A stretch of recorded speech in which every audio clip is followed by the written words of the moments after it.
Your girl a landlord now? What's good? We landlord biddies? Hey, landlord biddies. What are you doing?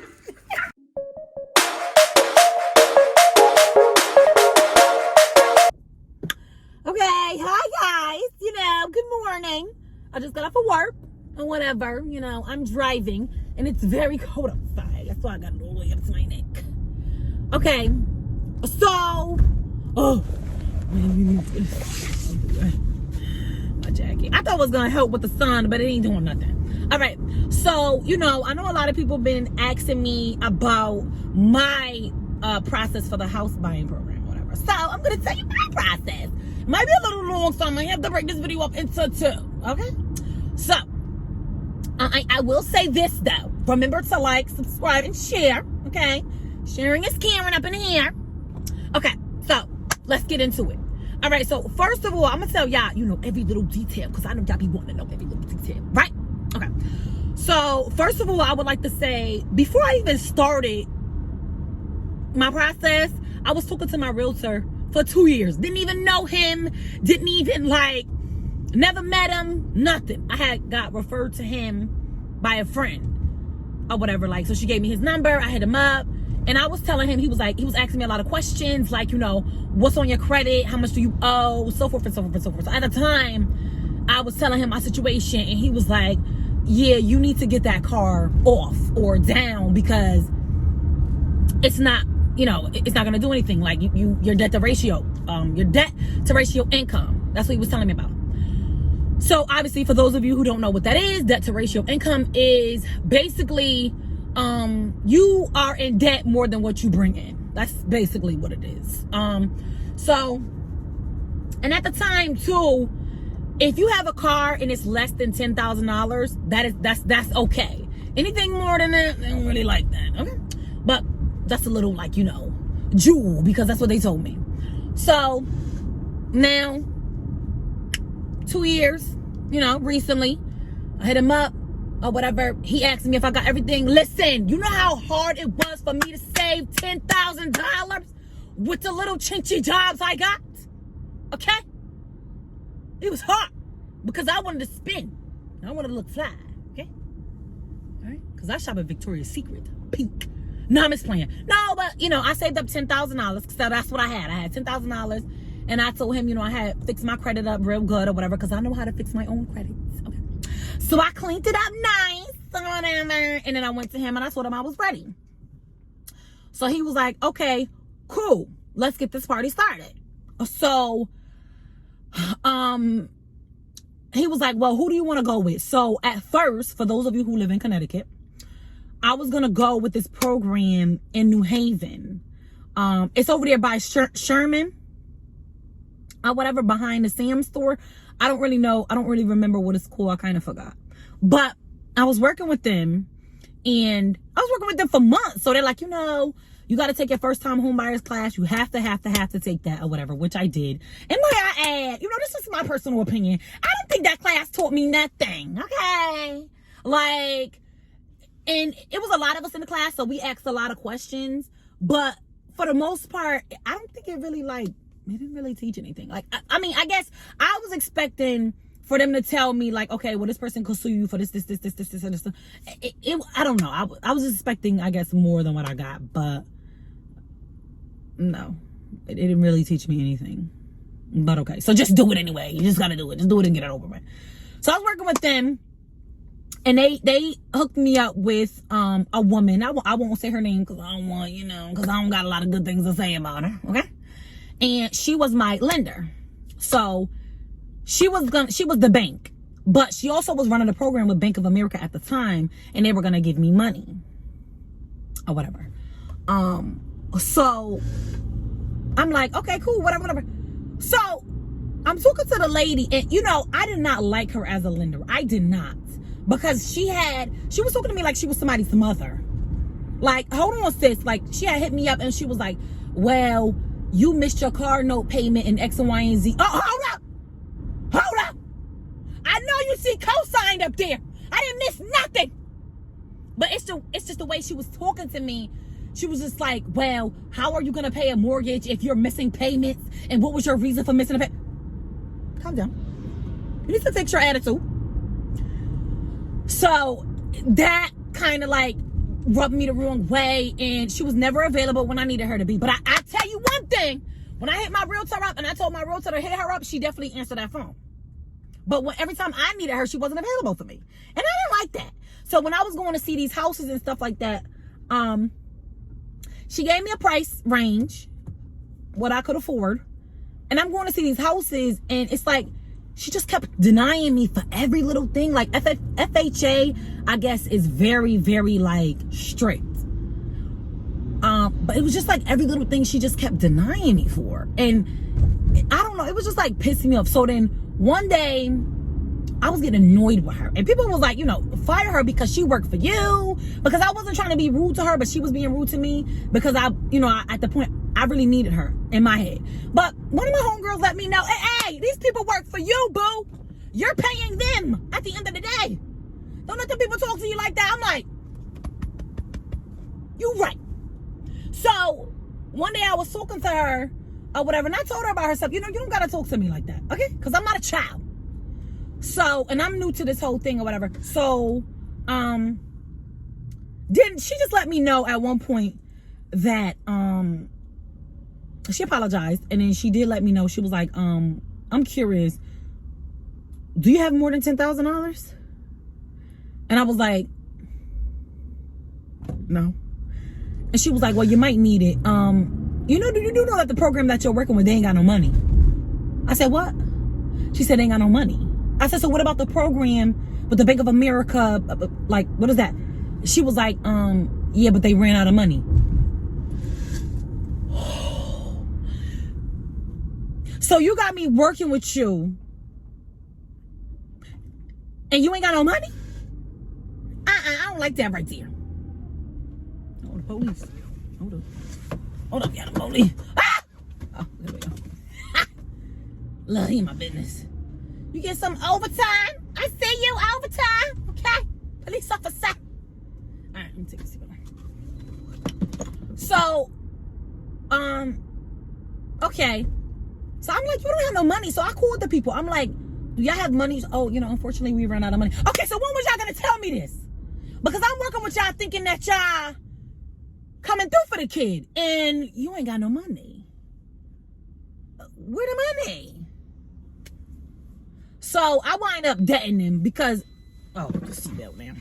Because they couldn't do nothing for me. So it was like, what was the point of me working for them?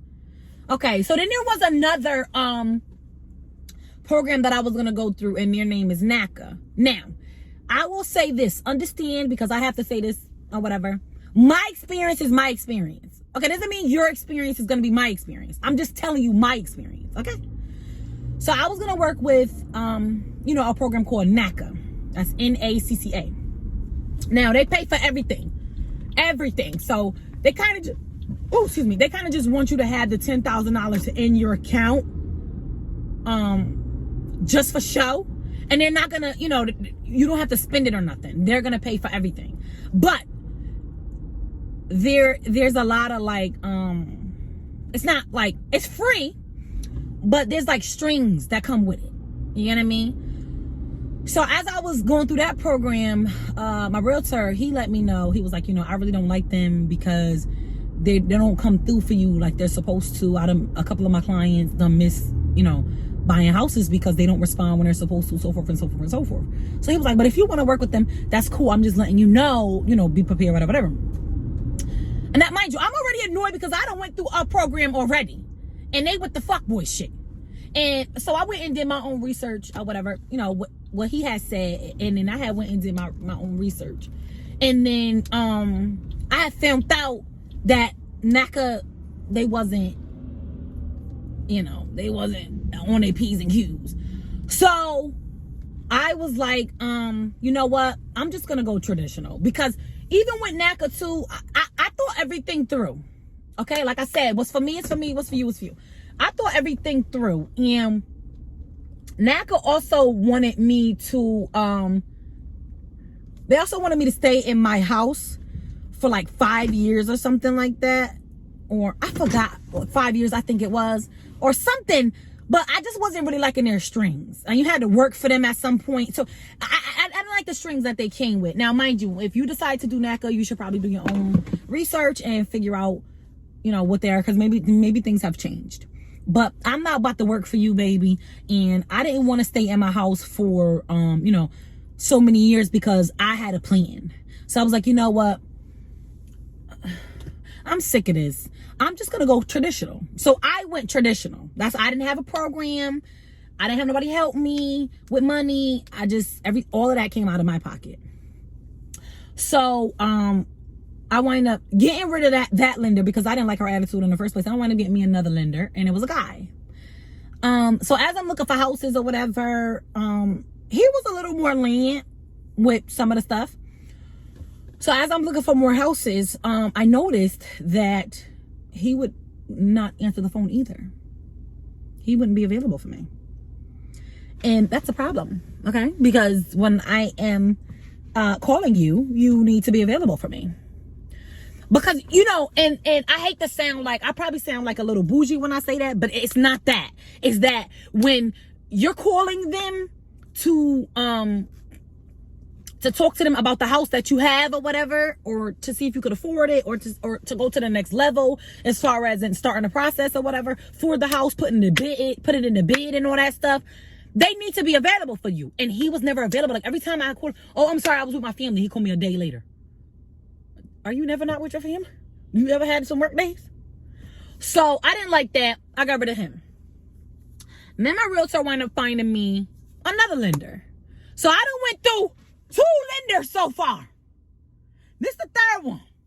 Now I'm already on edge because each and every lender that I had, I have to fill out a new application each time. So they're hitting my credit with hard inquiries. Baby, my credit is not that high for all of that. Okay? You know, I had a 680. Okay? So y'all keep on bringing my credit down. That's a problem. So I had this lady. Her name was Laura. I'm going to say her name because I like her. Okay? Let me know if you want the Laura information because she was the bomb. So, in the midst of me, what did it be? In the midst of me having Laura, I was in the middle of a contract with this house. I had a 2-family house at first. Now, I ain't gonna lie, it was something in my soul telling me that something wasn't right. But the house, it was so freaking nice. I'm talking about it was a 2-family. I'm talking about I had a deck. I had a huge backyard. I'm talking about I had an island in the middle of my kitchen. Open floor plan. It was a 3-bedroom, 2 bed. What is he doing?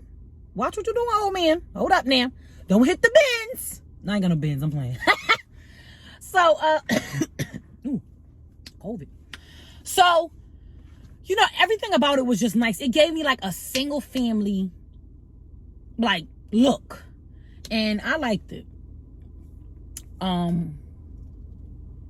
But I don't know. You know how like things just keep happening and it's like, no, why, what is stuff keep happening or whatever? Like, so I don't know. I can't say. So what made me not get the house, right, was the lady downstairs. She's a white lady. So I asked the man, you know, you supposed to ask all these necessary questions when you are about to buy a house because they're important. Well, that's a woman. Oh God, I thought that was a man. My bad. So all the necessary questions. So I'm talking to the landlord. It's always nice for the landlord to be around or for you to ask the landlord certain questions because he knows that's his house. So I'm asking the landlord, I'm like, how often does she pay her rent? And I'm asking him, too, like, you know, how much is your water bill? Or what are your water and sewage bill? Because that's important as well. I'm just asking him, you know, all sorts of questions. So he goes into telling me that the lady downstairs, she doesn't pay her rent.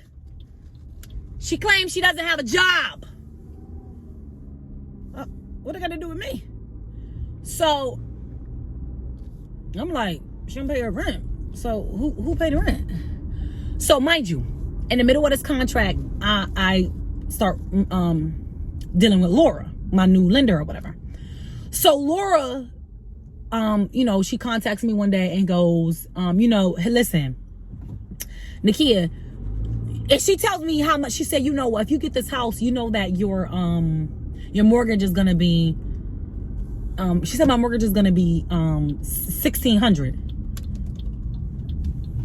16 what? So I asked the landlord. I said, excuse me, how much is she paying for rent? Said she was paying only $850. $850, and my mortgage is what? That ain't gonna work. So that was a red flag right there too. Red flag number 2. Red flag number 3, we go downstairs with her, or we checking out her place or whatever. First of all, she got a portable washing machine down there, which means she is sucking up water. Hold up. So it's her and her kids down there, and the place is really like a mess. And I'm not talking about like her.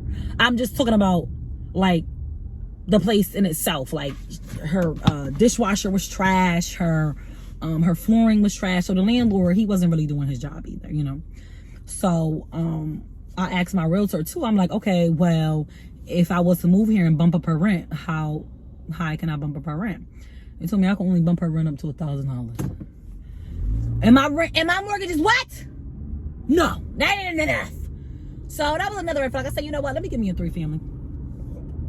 That's when I decided to give me a 3-family, because I was like, you know what? I ain't trying to pay nothing. I don't want to pay anything. I don't want to pay nothing. So I wind up giving that up, and I wind up starting to look for a 3-family house. Now, mind you, you need to get you a realtor that knows their stuff. And I feel like my realtor, he had to get the gab. Like, he just knew what to say, how to say it, when to say it. You get what I mean? Like, he could talk his way out of anything. Okay? So there'll be things that sometimes is wrong with the house, but he'll be like, don't worry about it, because we can do da-da-da-da-da-da. And I'm like, okay. And sure enough, he was right. So, okay.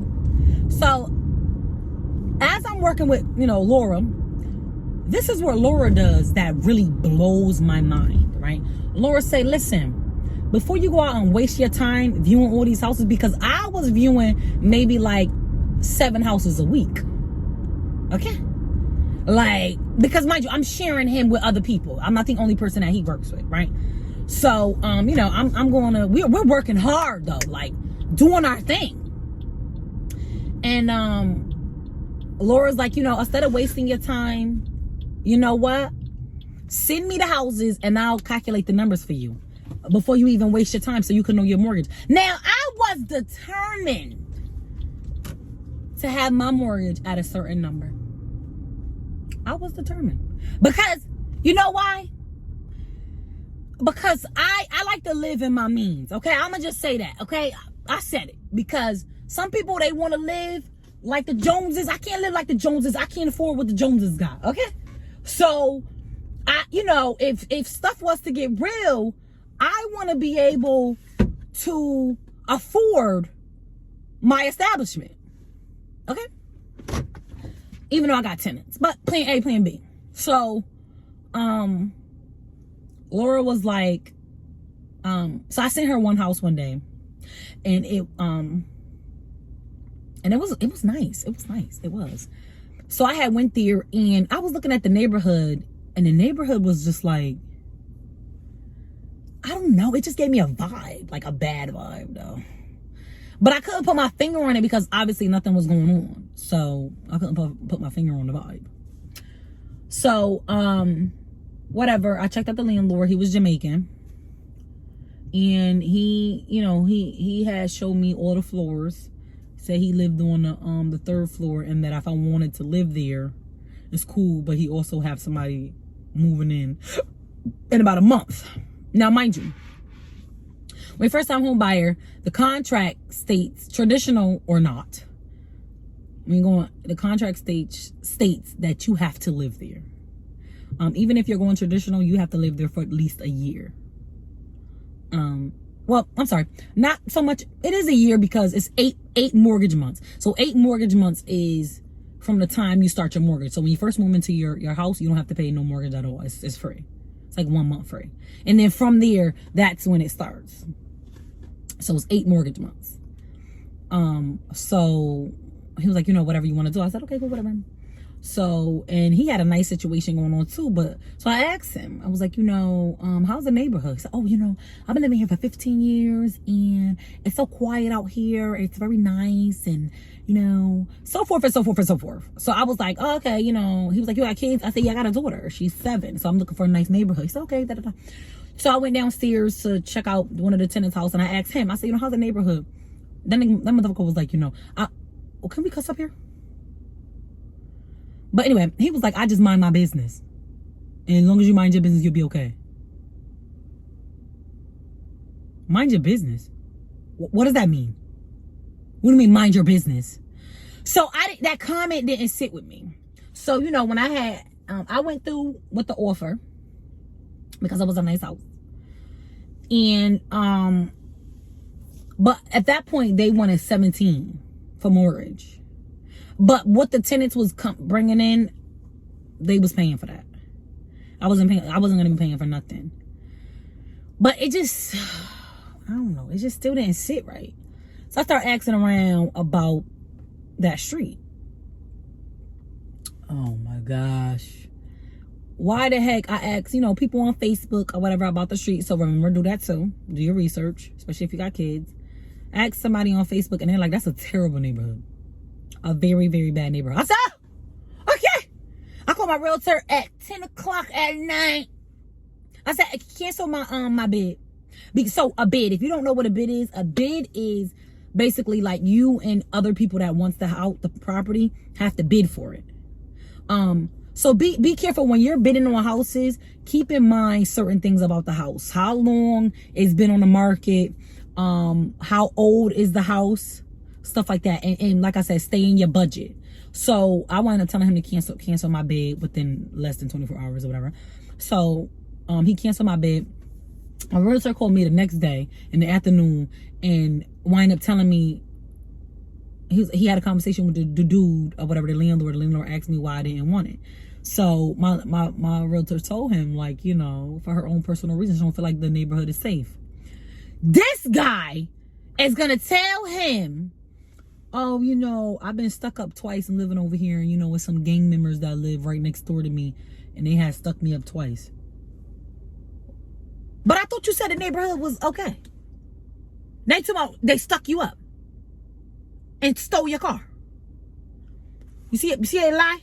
You see how people lie? They lie. Listen, when you buying a house, do your research because people lie. He just told me that so he can sell me the house. Now I've been stuck in the ghetto, in the middle of a gang war with a daughter. They've been trying to steal my Porsche.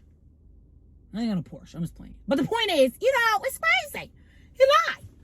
Do your own research. I am encouraging you. Okay. So that was that house. Got rid of that house. At this point, I've been dealing with this for about 7 months now, I think. 8 months.